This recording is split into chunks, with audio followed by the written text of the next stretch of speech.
experienced arbitration in Geneva, Zurich, and Lausanne in Switzerland. I'm always impressed by the quality of arbitration proceedings in Switzerland. I'm particularly impressed by plenary view procedure and the very efficient control of cross-examination in Swiss arbitration. I loved it.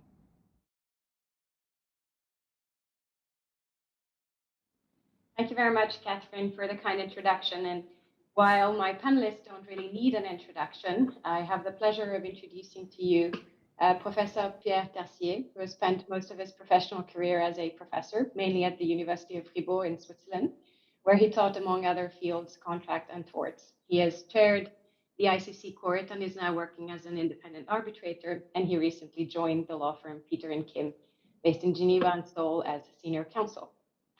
I also have the privilege of presenting to you Gabrielle Natterbas, who's a partner at Homburg in Zurich. With over 20 years of experience, she has acted as party counsel and arbitrator in numerous international arbitrations, both in commercial and investment proceedings.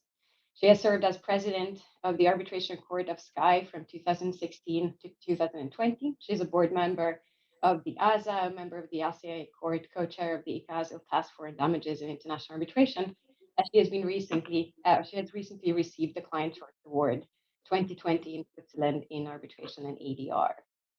Now, with your permission, I will address you both on a first name basis from here on, as only a true Finnish person would. But I have a question to you both, and I'll let the ladies go first. So, Gabrielle, what's your favorite memory or moment or anecdote of Swiss arbitration that you would want to tell our audience? Thank you, Anna Maria, for this very kind introduction. It's very difficult for me to pick just one moment or one memory, but of course I have very vivid memories, in particular of my very young days as an arbitration practitioner, in particular at that time serving as a secretary.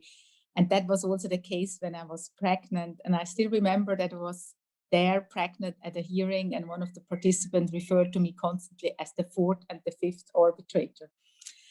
Of course, also has awarded me with a lot of nice memories. And I think one of the nicest memories I have, and of which I'm very proud, is that I had the pleasure and the privilege to found also below 40. I was very much inspired having practiced in London and seeing there the young arbitration folks gathering together, joining forces with the young LCA. But when I returned to Switzerland, I found some very also enthusiastic practitioners who are ready and willing to start this new adventure with me. And nowadays there are so many young arbitration associations, and it just feels great having contributed part to such a development. The rest is history. And so, Pierre, what would be your anecdote? I presume you haven't had a secret fifth arbitrator on the panel. But I think taking the title of this event, past, present, and future, probably I represent for obvious reason the past. So if Gabrielle has so many souvenirs, I have, of course, quite a lot. I would like to take one, an old one, very old one. Other Geneva had organized a meeting, and at this meeting, some very prominent Swiss arbitrators were present. Robert Briner, Jean-François Poudret, Pierre Lalive, and Claude Raymond. And I remember Claude Raymond saying to the audience of some hundreds arbitrators, I cannot imagine that an arbitrator can have more than 2 cases. What do you think about it? And everybody disappeared under its desk because, of course, it was a statement that was very impressive. But 2 lessons out of it, and it's important. The first is, of course, that arbitration has changed drastically in the method, it's clear. But on the other side, and I like it, the fact that it still remains a service, a very demanding service. It's not just a business. And the way Claude Raymond mentioned it was a very good evidence that it is a fundamental activity for lawyers in particular. Having studied their books, I think it's clear that they all ended up having more than 2 cases in parallel. But we will first address, the session is entitled Past, Present, and Future. And why don't I start with the present? And I mean, what we heard from Felix Dasser just a moment ago, Switzerland has a history of over 100 years in arbitration. The Swiss Federal Supreme Court has set many precedents that are often quoted in arbitration cases. The Swiss seats rank at the top of internationally preferred seats when studied, for example, by White & Case in 2021. Switzerland is home to hundreds of full-time arbitration experts that you can find in the directory. Most of these people are thought leaders in their field, and so are the Swiss institutions. The Swiss universities are at the forefront of academic teaching. So Pierre, knowing all of this and the long-standing tradition of arbitration, which three factors, in your opinion, have contributed the most to the development of what Swiss arbitration is today? Okay, there are certainly more than three factors, but indeed I will concentrate on three because also of my activity. I would say the law, the arbitrators, the judges. The law first, because Swiss law has some specificities that are unique or almost unique. And the way it has been developed, especially in arbitration, in the field of arbitration, is very telling for this evolution, for this specificity. It started with the cantons, and then the cantons decided to make a concord, a sort of treaty. And then you had the first part of international arbitration ruled in the pillar. And then now we have the domestic arbitration that is now ruled in the new Swiss Code of Civil Procedure. So an evolution that goes from the canton to a federal, to a national system. And this shows already the difference and the cultural side of Switzerland. Secondly, arbitrators, there is a long tradition. Felix, a moment ago, mentioned already the Alabama case, but there were a lot of cases with it in Switzerland. There is a long tradition with high reputed, high recognized arbitrators. I gave a few names a moment ago. And the third, you don't need only to have a good law, you don't need to have good arbitrators, but you must also make sure that there is a good control of the work done by the arbitrators. And I think that the Swiss Supreme Court in particular played a very important role in the high quality, in the control, but also in the high quality of the Swiss arbitration. The quality of the decision, the speed, only one step, by the way, and then the speed. Felix has always beautiful statistic that shows that the average for a case is 6 months, which is, of course, really an incredible advantage for arbitration. So far, my first answer. So you say law arbitrators and then the judges who look after their work. Gabrielle, which three factors would you add to this list? We definitely will not make it an exhaustive list. So it will just be two additional examples why Switzerland is where it is today. I would like to add neutrality, culture, and its innovative endeavors and achievements. Coming to neutrality, I think this is the first thing everybody ties to Switzerland. Switzerland offers a proven neutral and stable environment. There's a long-standing tradition in neutrality in international conflicts, and that makes it, of course, a very ideal venue for international dispute resolution.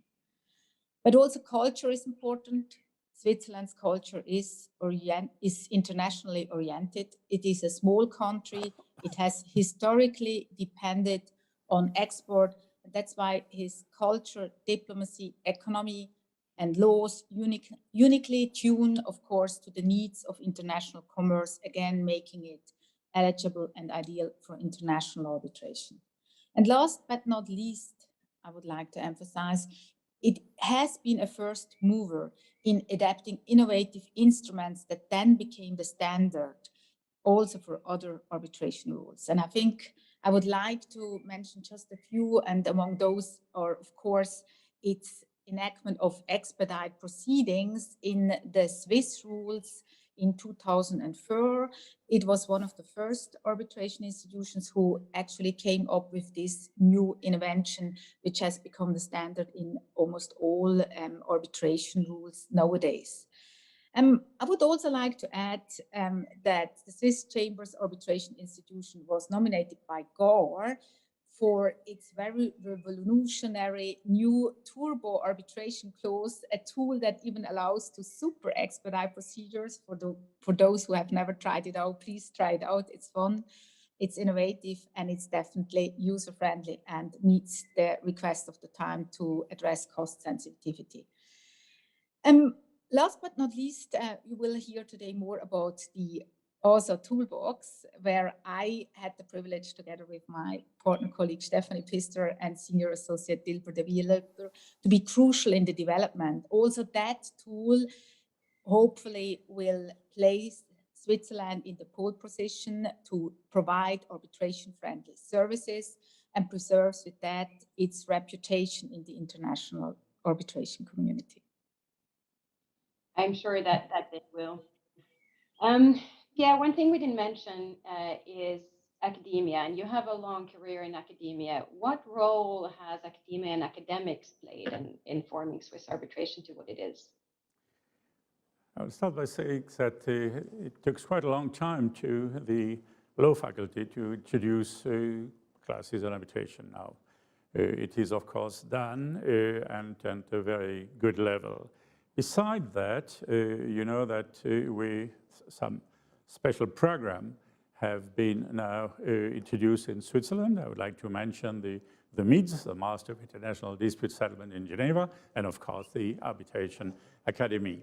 These are really excellent, by the best, the few best program that exist, and it is worldwide recognized. Now, this is one side, of course, the teaching, but another is the interest that the academics have taken in the development of arbitration law. There are a lot of books that have been published, and very famous books, which are still considered as standard books in arbitration. And thirdly, not least, is the fact that, like in other countries, of course, but nevertheless, there were always a large number of professors sitting in arbitration tribunals, and still are. And I like this mixture, if I may say so, between people from the praxis and people from the theory, from the case law. So I think that there is a special interest in Switzerland for the arbitration and the arbitration theory. And Gabrielle, from the perspective of a private practitioner, how have Swiss law firms and practitioners evolved to stay at the top of the profession now? I think what I mentioned before, its culture is also reflected again in my answer to you. Switzerland offers a pool of lawyers who very often speak many languages and who very often have studied also abroad. This makes, in my view, Swiss law firms and its practitioners very eligible for international arbitration.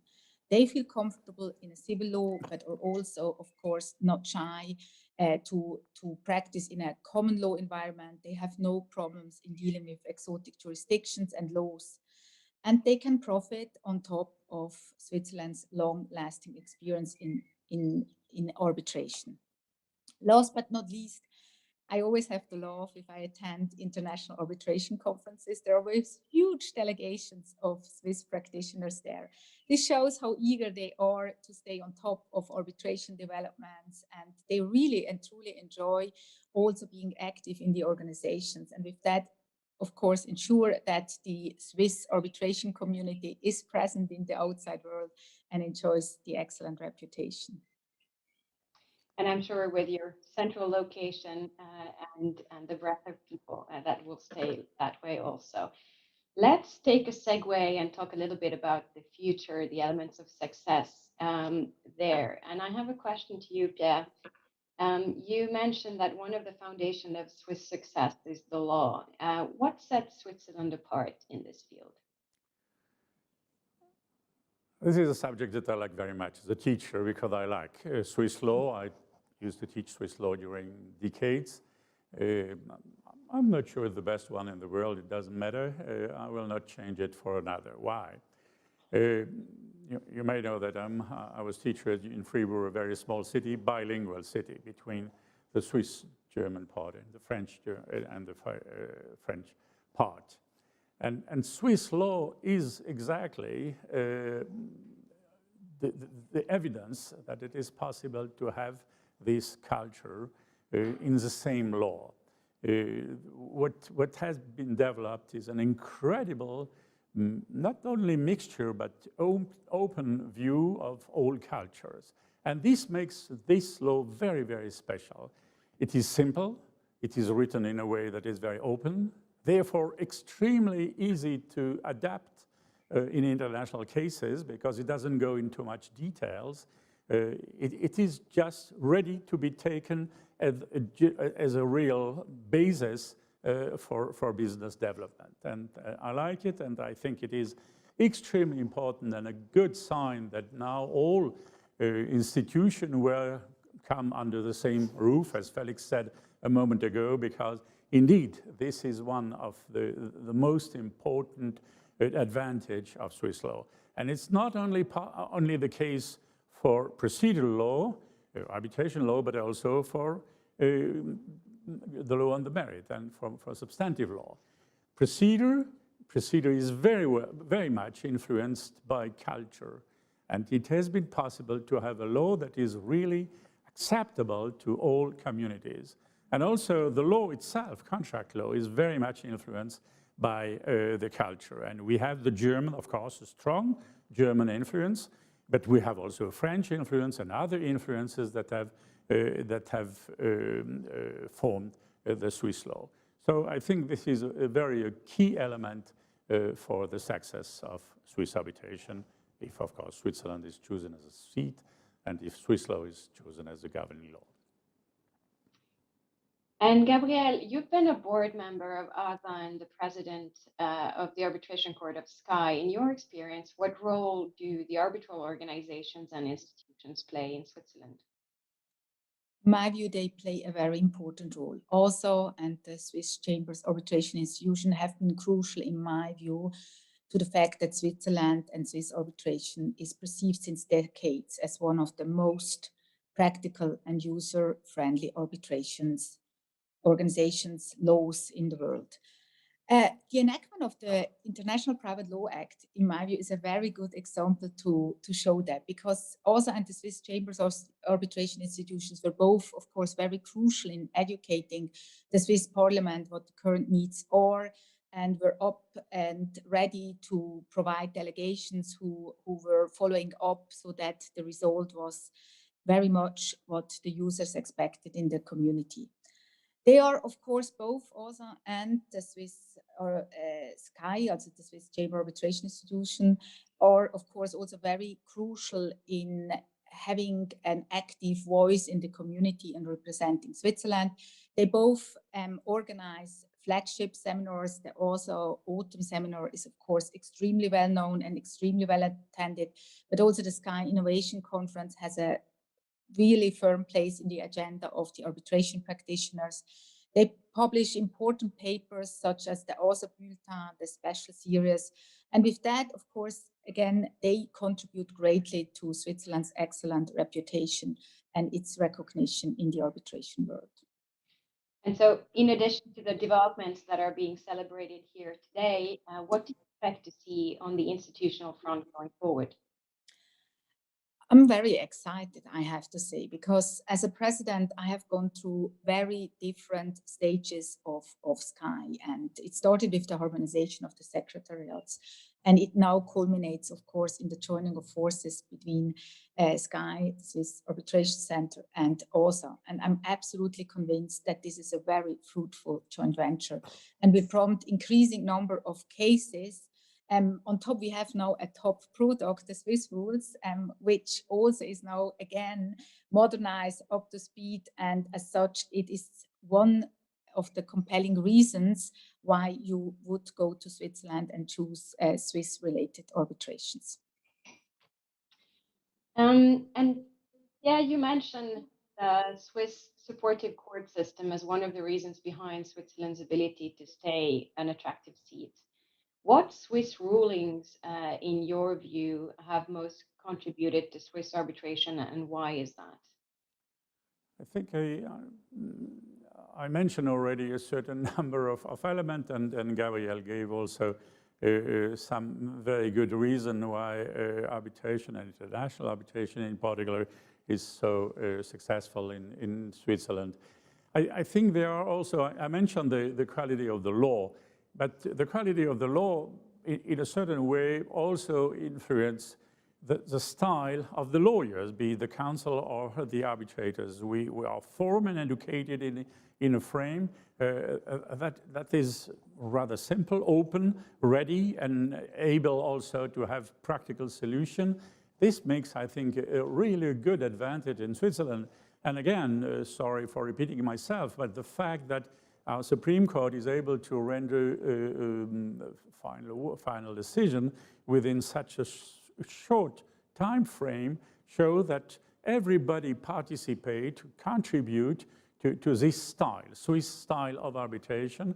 And you know that speed, quality too, but speed also is one of the key elements. And this also influences the way the practitioner, be it again counsel or arbitrators, are dealing with the cases. I think this is for me an important value that I can really mention after having seen, especially at the ICC, so many different styles. Gabriel, you've seen your clients come back to Switzerland with their arbitrations over the years, in your over 20 years in practice. What do you think Switzerland needs to do to remain an attractive seat and face off competition from, say, the Asian seats that are rising in the rankings of preferred seats? I mean, the answer is easy, a simple one, and in practice, of course, hard to preserve. And that is that it should preserve all its top selling propositions that we have addressed at the beginning of this session. So it should stay and remain a neutral and stable country. It should stay user and arbitration friendly. And on top, what Pierre has just said is also important. It must keep up its efficiency reputation, and with that also its cost sensitiveness, because time is money. And that was one of our very important selling proposition in the Swiss rules. I think in terms of service friendliness and reasons why clients should come back, Switzerland has positioned itself with the new Swiss rules revision, but also with the revision of the PILA, the Private International Law Act, very well for the future. These revisions have brought up some important modernizations, but they have not compromised on these selling propositions. To the contrary, as Pierre just has also mentioned, I think one of the most important advantages of Switzerland, in particular Switzerland as a seat of arbitration, is that it has only one stage of appeal, and that the Swiss Federal Tribunal is very fast in rendering its decisions. This is preserved, such as many other advantages we see in the Swiss rules. And on top of that, we have important modernizations introduced that allow, for example, online arbitration management, that address cybersecurity, all topics that in nowadays arbitration world are very important and should not be missed out. We started by discussing the past and came to discussing sort of the factors that have taken Switzerland where it is, discussed where we are today. If we now turn our gaze towards the future, Pierre, as a professor, you've seen many generations of arbitration lawyers study, graduate, plead before you, and then become your colleagues on tribunals or secretaries at least, or counsel. Knowing what you know, how would you describe the upcoming generation of Swiss arbitration practitioners and arbitrators? Of course, the question is quite a large question, depending who is speaking what. The new generation clearly is better prepared from a theoretical point of view, clearly, than we were. I've never had a club, or I had just a few hours during my studies concerning arbitration. Now, there are really good basis and good classes. I like the words of an old Swiss pedagogue who said, we must form the head, the hand, and the heart. I like it. The head, this is for the university, for the program. The hand is for the practitioner, for the law firms, for arbitrators taking assistant of or secretary. And there is a lot to learn in order to have the skill that is necessary. I like also the third one, the heart, is to say we have also to keep in mind that this service that we are rendering is so important. So I think the new generation is very well armed in order to make really a good career, also knowing more and more languages. This is important, being more and more open to other culture, to business as such, also concerning the technical means that are not and will certainly in the future play a greater role. So I think this generation in Switzerland, like I agree elsewhere too, is really well formed and well prepared to the future. That fares well for the Swiss arbitration community going forward. Gabrielle, I'll ask a question about the future from a slightly different perspective. You've been instrumental in developing new tools and embracing new technologies in arbitration, both as a practitioner and from an institutional driver perspective. We've all lived this digital life, whether we like it or not, for the past year. Which developments do you think are here today, and what would you recommend that arbitral institutions and practitioners do about them? So for me, it's clear, I strongly believe that online management of arbitration proceedings, including virtual hearings, are here to stay, and this even way past the COVID era.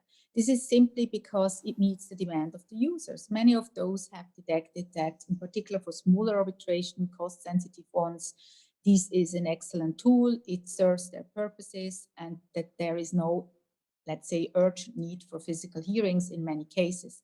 But also for complex arbitrations covering witnesses, experts from various jurisdictions, virtual hearings also offer many advantages. With the increase of online management of arbitration, virtual hearings, etc., online tools become more and more important. Everything wants to be found on the internet. And with that, of course, I have just mentioned before, cybersecurity becomes an important topic that must be, of course, be put on the watch list of every arbitration institution. So institutions, in my view, have to adapt to these new trends and possibilities, and they have to adapt their rules so that they can provide and meet these new demands of the community. And also the practitioners and arbitrators must embrace the new technology possibilities. For me, the arbitrator of tomorrow must be able to offer services that can be done also online, must be able to organize virtual hearings and feel very comfortable in using all these tools. It will also be a chance for many arbitrators and practitioners because, in my view, this leads to even more internationalization of arbitration. It will play less and less an important role where a specific practitioner has its practice, where its law firm is seated, etc. And this is, in my view, a chance that we should all grab and further develop, and where we should not shy away, but see its advantages and deal with its risks. That, I think, is a very good message to hear in the wake of what we've all been through for the past year and a half, working the online life that we have. To end this session, I have a few quick questions for both of you that go to your thinking about the future of arbitration in Switzerland, and then we can all discuss these at future conferences as to whether you were right or wrong. Favorite hearing venue in Switzerland and why? Quick answer from Pierre. I cannot say that I prefer one of them. On the contrary, I'm happy to have two places, almost two places, like in other, not like in other country where you have everything that is centralized. And again, it is really an offer made to the practitioner, to the business world. I will not decide on one side or for one side or for the other. And Gabrielle, are you going to tell me it's your office because it's the online hearing? No, definitely not. I go with Pierre. I think choose a nice place because Switzerland is small enough, easy accessible from international airports, wherever you decide and choose to have your arbitration. And I would also say, even if you go to the Volley, remote places, they are also up to date, can offer virtual hearings if you decide to be there or have a hybrid version of the hearing.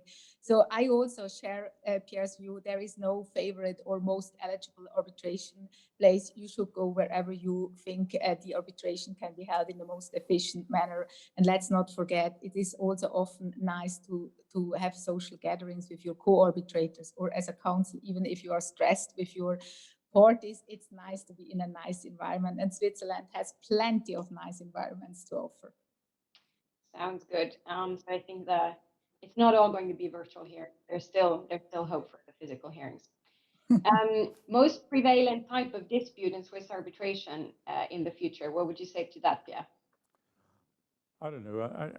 Really, Switzerland is open, Swiss arbitration world is open to all possible sort of type of dispute. I do not think that there will be a specialization. We see now also more and more investment cases in Switzerland. So I think it's really, you're trying to force us to make choices. I refuse to make choices because I consider we have an open system, and it is really ready to accept all types of disputes. And Gabriela, is there a trend that you think that we will see some type of dispute, or do you agree with Pierre? I totally agree with Pierre. And I mean, if you see some trends, then they are short-term trends. Of course, nowadays with COVID, a lot of firms are suffering. More agreements are easily breached because of lack of financing possibilities, etc. But that's a short-term development. In the long run, I share Pierre's view. I think Swiss arbitration is eligible for all types of arbitration, and there is not one specific industry area or one specific area of law for which it is more eligible or more ideal. Now I will let you paint a broad picture, as broad as you want. Where do you see Swiss arbitration in 50 years' time? What would you say to that? Yeah. I think the question should be asked to Gabrielle. She has more chances to be there in 50 years. I doubt that I will be there. In any case, the answer is, of course, extremely difficult because things are changing so rapidly. We are now, what we are, and Gabrielle mentioned it so wisely, what happened in the 2 last years is really an incredible evolution, and the arbitration world was able to adapt to this. What it will be in 5 years already, Anna Maria, I would really be happy to know. In 50 years, okay, let's wait. And Gabrielle, is it going to be the same or different? So one thing is clear, Swiss arbitration will still be there and will still have a very dominant role to play. And I must say, I'm an optimist, I'm an enthusiastic person, and I live and dream on, and I dream of this joint venture that we have now started to be extremely successful. I'm confident also that we will be successful, and with these new possibilities and synergies that derive therefrom, we can even promote Swiss arbitration more intensively.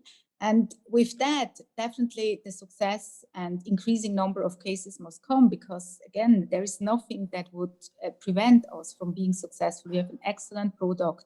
We have a court which is unique in its way because it actually consists of very experienced arbitration practitioners, all volunteering, all spending their free time just to develop Swiss arbitration practice and make sure that the arbitration cases are handled best under the Swiss rules. I mean, this is unseen. And on top, we have a very active community and a lot of cultural and historical advantages to offer. All this combination will make sure that Switzerland in 50 years is still here, plays a dominant role, and I'm sure it can even overtake over some other classical or traditional arbitration jurisdictions. And now I look forward to the discussion in 50 years' time when I will be 90. I can attend at least a virtual session, so I have something to look forward to. One very last question, I think this goes to, you can put in all your experience and all your heart and head. What would be your top tip to the arbitrators of tomorrow? I think I would, sorry for repeating myself, but I'm old enough to have the right to repeat. Again, what I said in connection with Claude Raymond's statement, do not forget that arbitration is not only a business, but it is a high demanding service. And I think it belongs also to the reputation of Switzerland and the Swiss arbitration to have this side in view and to pursue what has been done until now. In the future, I trust the new generation that I will be able to do that. A very good tip. And Gabrielle, what would you say?